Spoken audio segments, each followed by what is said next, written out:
Hello दोस्तों, क्या हाल चाल। मैं विपुल राम शर्मा एक बार फिर आपके सामने हाजिर हूँ लेकर के एक बेहतरीन सी क्लास दोस्तों, जिसमें हम बात करेंगे आज, जैसा कि आपको दिखाया रहा है हमने चैप्टर नंबर 6 वैद्युत चुंबकीय प्रेरण बाहुबली एमसीक्यू सीरीज हम यहाँ पर लेकर आते हैं। और रोज सुबह इसके टाइमिंग को थोड़ा सा हमने चेंज कर दिया है। रोज सुबह 10 बजे हमारी ये वीडियो आती है, जिसमें हम बात करेंगे आपको चैप्टर वाइज एमसीक्यू क्वेश्चन की तैयारी। जैसा कि मैंने प्रीवियस पहले की वीडियो में कहा है कि 6 नंबर के हमारे एमसीक्यू आने हैं दोस्तों, और 6 मार्क्स के ही हमारे बहुविकल्प प्रश्न बनेंगे। तो उन दोनों को मिलाकर के 12 मार्क्स हो जाता है कंप्लीट, और 12 नंबर के लिए हम यहाँ पर सीरीज है।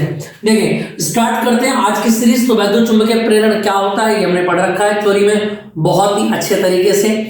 जिन बच्चों ने इस चैप्टर की थ्योरी ना पढ़ी हो वो जा सकते हैं प्लेलिस्ट में, 2024 12th यूपी बोर्ड की प्लेलिस्ट में, वहां जाके आपको सारी वीडियोस मिल जाएंगी चैप्टर वाइज। ठीक, चलिए अब बात करते हैं आगे की दोस्तों। देखिए नेक्स्ट अगर मैं बात करूं बहुविकल्प प्रश्न स्टार्ट करते हैं। पहले क्वेश्चन में थोड़ी सी इसमें मिस्टेक है, तो सेकंड से मैं यहां पर आपको करा रहा हूं। देखिए ना सेकंड क्वेश्चन की अगर मैं बात करूं तो लेंज का नियम किसके संरक्षण नियम के अनुरूप उत्पन्न होता है, ये आपको बताना है। 2010 2013 और 17 में पूछा गया, और 18 में यही प्रश्न पूछा गया कि लेंज का नियम किस भौतिक राशि के संरक्षण पर आधारित है। तो याद रखना दोस्तों, लेंज का नियम जो है वो ऊर्जा के संरक्षण पर आधारित है। याद रखना, दूसरे का सी आंसर आप बोलेंगे, ऊर्जा के संरक्षण पर आधारित है। इतनी बात क्लियर होगी।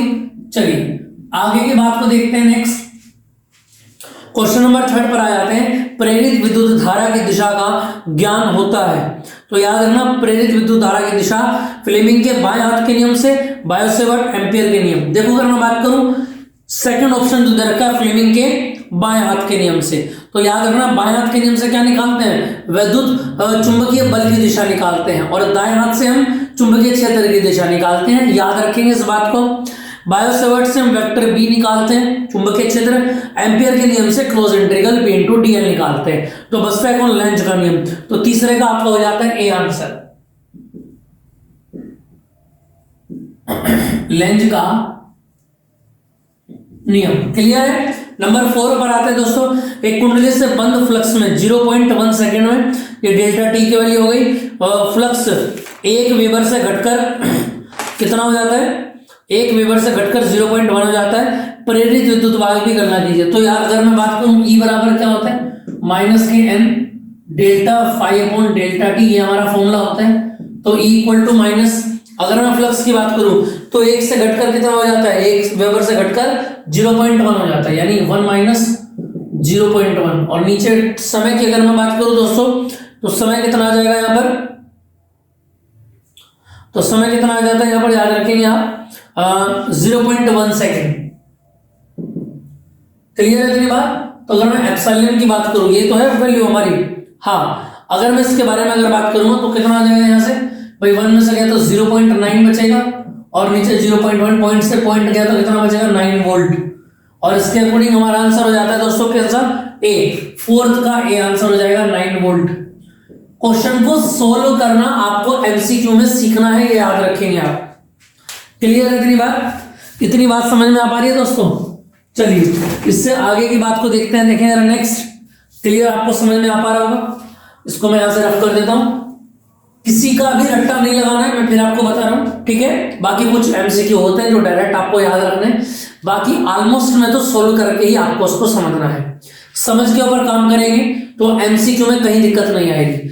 आगे बात करते हैं। देखिए क्वेश्चन नंबर 5 की अगर मैं बात करूं, प्रेरकत्व का मात्रक है। तो याद रखना प्रेरकत्व का मात्रक है ओम सेकेंड, ठीक है, और सेकेंड ओम पर सेकेंड, और 1 अपॉन ओम इंटू सेकेंड। तो याद रखना प्रेरकत्व क्या होता है, एल बराबर क्या होता है, 5 अपॉन आई। क्लियर है। तो आई से रिलेटेड तो है नहीं।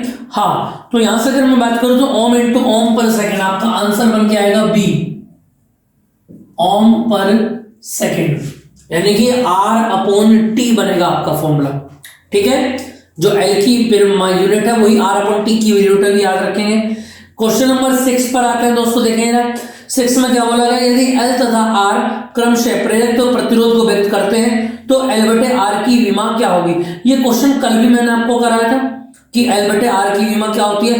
कल की वीडियो में कंप्लीट सॉल्यूशन मैंने इसका बता रखा है कि एल अपॉन आर की विमा क्या बनती है, ठीक है। तो याद रखना, यहां से अगर मैं बात करूं इसका, तो यहां से आंसर कौन सा हो जाएगा इसका 6 का, एल बटे आर की विमा समय के बराबर होती है, याद रखना। तो याद रखना इसकी विमा क्या बनेगी, टी बनेगी।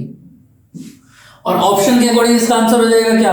अब ये देखो ऑप्शन जिसमें खाली टी दिया हुआ हो, तो ए नहीं है, बी नहीं है, सी डी। अच्छा, सी क्वेश्चन आपका आंसर बनेगा, क्योंकि m की पावर 0 l की पावर 0 का मतलब वहां पर है वो m और l है नहीं, तो खाली क्या बचेगा आपका t की पावर 1 बचेगा। क्वेश्चन नंबर 7 की अगर मैं बात करूं, l बटे r का v में सूत्र क्या होगा, ये बिल्कुल सेम क्वेश्चन आ गया, तो v में सूत्र भी क्या बनेगा, t ही बनेगा। क्लियर है।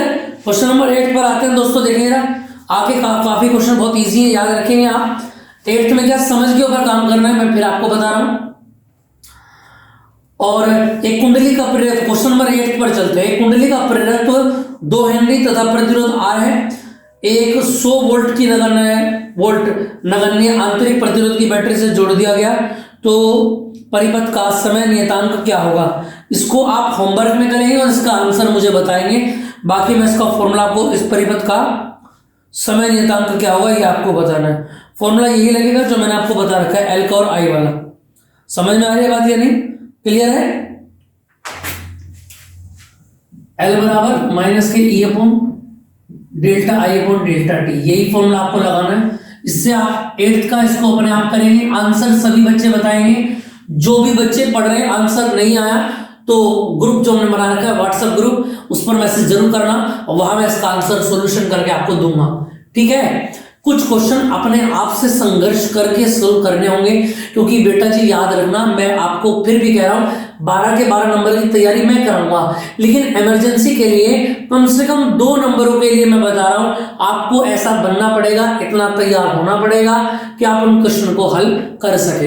क्लियर है इतनी बात। चलिए अपनी बात को आगे बढ़ाते हैं, क्वेश्चन नंबर 9 पर चलते हैं। और 9 पर देखें, 9 में फिर दोबारा से वही पूछ लिया गया कि L तथा R क्रमशः प्रेरक तो प्रतिरोध है और L बटे R का मात्रक होगा।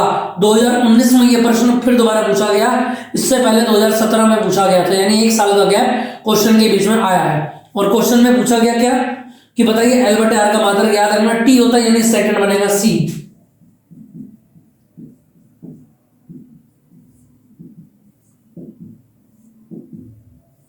चलिए दोस्तों, इसके बाद क्वेश्चन नंबर 10 पर आते हैं। और 10 में क्या बोला गया कि 1 5 बराबर, इसको मैं सोल्व भी करता चलूंगा साथ साथ। 10 क्वेश्चन में क्या बोला गया, देखो यहां पर देख लेते हैं इसको।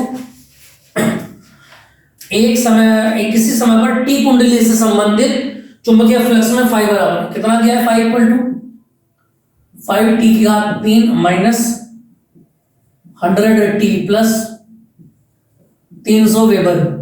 और क्या बोला, टी बराबर 2 सेकंड। अभी है टी बराबर 2 सेकंड में प्रेरित विद्युत भाग बल की गणना कीजिए, ये आपको बताना है। क्लियर है। तो देखिए जरा, अगर मैं बोलूं तो d5/dt आप यहां से निकालेंगे, तो इसका जब आप क्या करेंगे, d/dt करेंगे पूरे का, तो याद रखना 5 × 15 t² बनेगा। भाई अवकलन तो आता है सभी को करना, फिर दोबारा सुन लेंगे। 5 की गुणा 3 में करेंगे, 5 × 15 और यहां से घात कम हो जाएगी ऐसी माइनस 100, टी का हो जाएगा 1 और 300 हो जाएगा 0। अब देखो d5/dt क्या बन जाएगा आपका, e बन जाएगा। और t की वैल्यू आपको 2 रखनी है, तो 2 का वर्ग हो जाएगा माइनस का 100, और ये 2 दूनी 4 और 15 चौका 60 माइनस 100, और यहां से जो आपका आंसर आएगा वो आएगा माइनस के 40 वोल्ट। क्लियर है दोस्तों। याद रखना ये प्रश्न पूछा गया है, 2017 में प्रश्न आया है, और इसके अकॉर्डिंग आपका आंसर जो होगा वो बी आंसर हो जाएगा। 40 वोल्ट इसका आंसर बनेगा। 11 पर आ जाते हैं। अनुप्रस्थ काट के क्षेत्रफल A तथा नियत फेरों की संख्या, इसको मैं ऐसे रफ कर देता हूं, आप भी ऐसे सोल्व करेंगे अपनी कॉपी में, याद रखेंगे प्रश्न, ठीक है। इन प्रश्नों की पीडीएफ आपको मिल जाती है ग्रुप पे, व्हाट्सएप ग्रुप में। जो बच्चे नहीं जुड़े हैं वो जुड़ सकते हैं 9634519461 पर मैसेज करके, वहां उठपटांग मैसेज नहीं आएंगे, सिर्फ मैं ही मैसेज करूंगा, ठीक। चलिए 11 पर अगर हम आए दोस्तों, देखेंगे अनुप्रस्थ काट के क्षेत्रफल A तथा नियत फेरों की संख्या n, लंबाई परिनलिका का 100 तो L बढ़ जाता है। तो आपको बताना है कौन सा सही होगा, एल तथा ए में वृद्धि के साथ, एल में कमी और ए में वृद्धि के साथ, एल अपॉन ए। हाँ, ए ऊपर होता है एल अपॉन, तो बी आंसर आपका यहां से बनेगा 11 का बी, एल में कमी याद रखना और ए में वृद्धि आंसर आएगा। 12 पर आ जाता है स्वप्रेरण के मात्रक हेनरी के समतुल्य, बताना है आपको, याद रखना वोल्ट सेकंड पर एम्पियर आंसर इसका होगा, याद रखना volt ampere per second answer बनेगा दोस्तों। क्लियर है? और क्वेश्चन के अकॉर्डिंग आपका हो जाता है बी। इसमें से कुछ मैंने जब थ्योरी करा रखी है तो वहां पर भी मैंने आपको कराए थे, वहां से भी आप इसको समझ सकते हैं। 13 पर आ जाते हैं कुंडली का प्रेरक इतना है, प्राथमिक कुंडली में 5 एम्पियर की धारा है, अन्योन्य प्रेरणांक एम की वैल्यू दे रखी है भैया 4 हेनरी, प्राथमिक कुंडली में I1 दे रखा है 5 एम्पियर, धारा इतने सेकंड में समाप्त हो जाती है, द्वितीय कुंडली में विद्युत भाग बल। इसको भी आप अपने आप करेंगे और इसका आंसर मुझे जरूर बताएंगे। कौन कौन से क्वेश्चन दिए मैंने आपको होमवर्क में, एक तो मैंने आपको दिया है 8th क्वेश्चन और एक दिया है मैंने आपको 13 क्वेश्चन, जिसको आपको आंसर लिखेंगे, इसके आंसर कमेंट बॉक्स में करेंगे, इसका भी और इसका भी, इन दोनों के आंसर कमेंट बॉक्स में लिखने हैं, याद रखना इनके आंसर लिखने हैं। क्लियर है बात? ये आप जरूर करेंगे, नहीं होगा तो मैं बता ही दूंगा फिर आपको, ठीक। चलिए आगे बार क्वेश्चन पर आ जाते हैं 14 में, धारा 2 एम्पियर से 18 एम्पियर हो जाती है 0.5 सेकंड में। तो आपको क्या बताना, प्रेरित विद्युत भाग बल आपके पास कितना है, प्रेरित विद्युत भाग बल यहां से कितना बन जाता है, यानी कि अगर मैं बोलूं सीधा सीधा फॉर्मूला लगाना है, E बराबर माइनस का आई delta phi upon delta t. ये क्वेश्चन आपको इस फॉर्मूले के अंदर लगाना है। तो एम्पियर आपको दे रखा है, क्लियर है ना, एम्पियर कितना बोला उसने, डेल्टा आई, ये आई है डेल्टा, हाँ क्लियर है। स्वप्रेरण पूछा है उसने, तो यानी अगर मैं बोलूं आपसे तो L इक्वल टू कितना आएगा बोलो, E इंटू डेल्टा आई ऊपर आएगा और डेल्टा आई नीचे आ जाएगा। L इक्वल टू E की वैल्यू बोलो कितनी दे रखी है भैया, 20 दे रखी है, और डेल्टा टी का मतलब कितना हो जाता है 0.05। क्लियर है। और अगर मैं बात करूं 2 एम्पियर से 18 एम्पियर, यानी 18 माइनस 2, तो यहां से 18 में से 2 घटा के कितना हो जाएगा 16, और 4 चौक 16 और 4 पंजे 20, पॉइंट हटाया तो नीचे कितना आ गया 100। क्लियर है भैया। और 5 पंजे 25 और 25 चौका 100, और 4 चौक कितना बनेगा 16, यहां से आपका आंसर आ जाएगा। क्लियर है, 16 के समथिंग आपका आंसर आएगा, ठीक है। यानी L इक्वल टू कितना बनेगा 1/16, इसको आप डिवाइड कर लेंगे और 0 पॉइंट कितना बनेगा 100 आ जाएगा, 16 6 96, तो 16 6 96 और 16 दूनी 32 आएगा 96, और 32 16 पंजे 80, तो 0.625 हेनरी आएगा इसका आंसर। इसकी देखें तो 0.625 हेनरी, ये ए आंसर आपका बन जाएगा यहां से 62 पॉइंट मिली, क्योंकि मिली में आंसर दे रखा है मिली हेनरी। इतनी बात क्लियर हो गई दोस्तों। तो चलिए फिर दोस्तों, यहाँ की एमसीक्यू सीरीज मैंने आपको करा दी है, इस चैप्टर से काफी क्वेश्चन आपके सिलेबस में लग जाएंगे। इसी तरीके की प्रैक्टिस आपको करनी है और उम्मीद है और बेहतर तरीके से आप चीजों को समझेंगे। हमारी वीडियोस को अगर आपको अच्छी लगी हो तो शेयर सब्सक्राइब जरूर करें दोस्तों। मिलते हैं नेक्स्ट क्लास में, आप नेक्स्ट क्लास का चैप्टर पढ़ के आएंगे, जिन्होंने नहीं पढ़ा है वो जल्दी से जल्दी अपनी वीडियोस कवर कर लेंगे, क्योंकि कम दिन बचे हैं दोस्तों, और सेकंड बुक हमारी स्टार्ट होने वाली है 1-2 दिन में। ठीक है, मिलते हैं नेक्स्ट क्लास में। जय हिंद।